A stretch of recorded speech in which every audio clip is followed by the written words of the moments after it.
If there was any title that I would give to Imam Shafi'i, it would be my choice of the encyclopedist. Encyclopedist. In the encyclopedia you'll find information about almost anything, and explains almost everything and anything. And his knowledge, different to the other Imams, was almost in every area and every subject that you can know about. As for Imam Shafi'i's gift, he had a gift of memory. Now all the ulama had this gift, but Imam Shafi'i, he was the pinnacle of this. He stood out in memory. As I said, he memorized the Quran at 7. He was a poet at 10, a reference poet at 10. And as I said, he memorized the Muwatta at 10 or 13 years of age, with all the chain of narrators and the sayings of the companions and so on and so forth, word by word, letter by letter. He read the Quran every single day of his life. It is said that he read the whole Quran every day. And it's not an exaggeration. Allahu A'lam, maybe the time in those days, in that first 300 years after the Prophet ﷺ, there was barakah in the time, some scholars say. He had an uncle who was a scholar.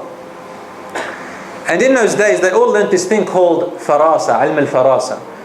It's a science of looking at a person, and from their features, you are able to see signs of particular qualities in the person.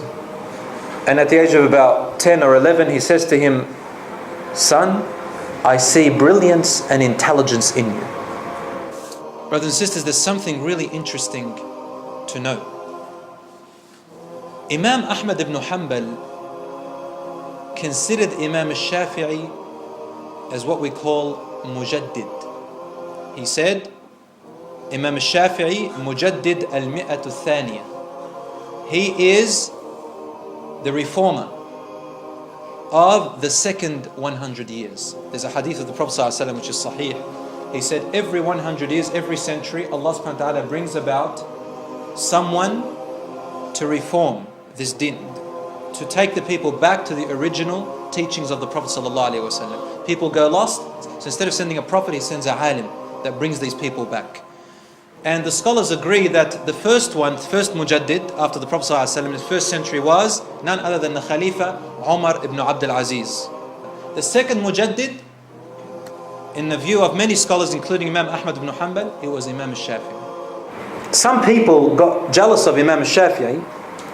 Imam Ahmad's son Abdullah asked his father one time about Imam Shafi'i's views, and his father said, "Son, anyone reaching the caliber of Imam Shafi'i will accuse him of what he is not." The students of Imam Malik became extreme in their following of Imam Malik. And after he died, Imam Shafi'i found that people were saying, "Qala Rasulullah," and the others would say, "Qala al-Imam Malik."